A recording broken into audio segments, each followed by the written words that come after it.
জন্ম শতবাৰ্ষিকী এবাৰ প্ৰতি বছৰে সদৌ অসম ছাত্ৰ সন্থাই অসমৰ ৰাইজে সুধাকণ্ঠক এটা কৃতজ্ঞ জাতি হিচাপে তেখেতে জাতিটোলৈ আগবঢ়াই যোৱা অৱদানৰ কাৰণে সুঁৱৰি আছে আৰু এইবেলি কিছু ব্যতিক্ৰমী ধৰণেৰে সেই দৃষ্টান্তকে আমি আগবঢ়াই লৈ যাবলৈ বিচাৰিছোঁ। কাইলৈ ডক্টৰ ভূপেন হাজৰিকাদেৱৰ জন্ম শতবাৰ্ষিকী আৰম্ভণিৰ শুভক্ষণত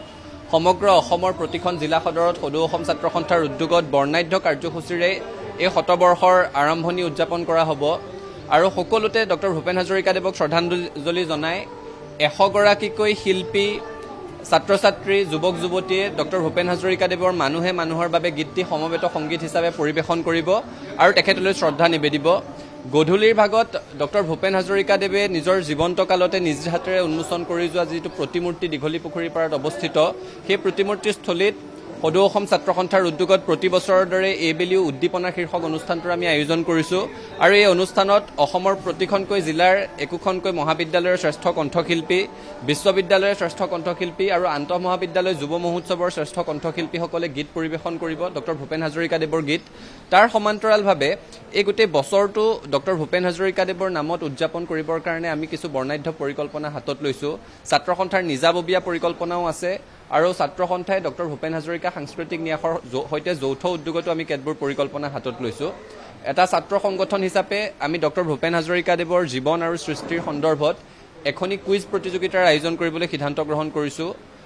প্ৰাইজ মানি কুইজ প্ৰতিযোগিতা গুৱাহাটীত অনুষ্ঠিত হ'ব, মুকলি কুইজ প্ৰতিযোগিতা হ'ব, যিকোনো বয়সৰ ব্যক্তিয়ে ইয়াত অংশগ্ৰহণ কৰিব পাৰিব আৰু ডক্টৰ ভূপেন হাজৰিকাদেৱৰ জীৱন আৰু সৃষ্টি বিষয়ক হ'ব।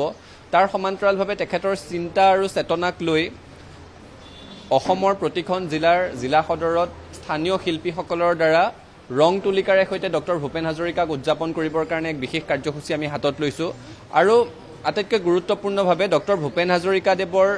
জীৱনকালত তেখেতৰ সান্নিধ্য লাভ কৰা অসমৰ বিভিন্ন প্ৰান্তৰ 100 গৰাকী বচা বচা ব্যক্তিৰ লেখাৰে সমৃদ্ধ এখন স্মাৰক গ্ৰন্থ প্ৰকাশ কৰিবলৈ সদৌ অসম ছাত্ৰ সন্থাই সিদ্ধান্ত গ্ৰহণ কৰিছোঁ। তাৰ সমান্তৰালভাৱে সদৌ অসম ছাত্ৰ সন্থা আৰু ডক্টৰ ভূপেন হাজৰিকা সাংস্কৃতিক ন্যাসৰ উদ্যোগত কণ শিশুৰ মাজত আঞ্চলিক পৰ্যায়ত গোটেই বছৰটোত চিত্ৰাংকন প্ৰতিযোগিতা অনুষ্ঠিত হ'ব। বিদ্যালয় পৰ্যায়ত ডক্টৰ ভূপেন হাজৰিকাৰ জীৱন সৃষ্টি সন্দৰ্ভত বক্তৃতা প্ৰতিযোগিতাৰ আয়োজন হ'ব।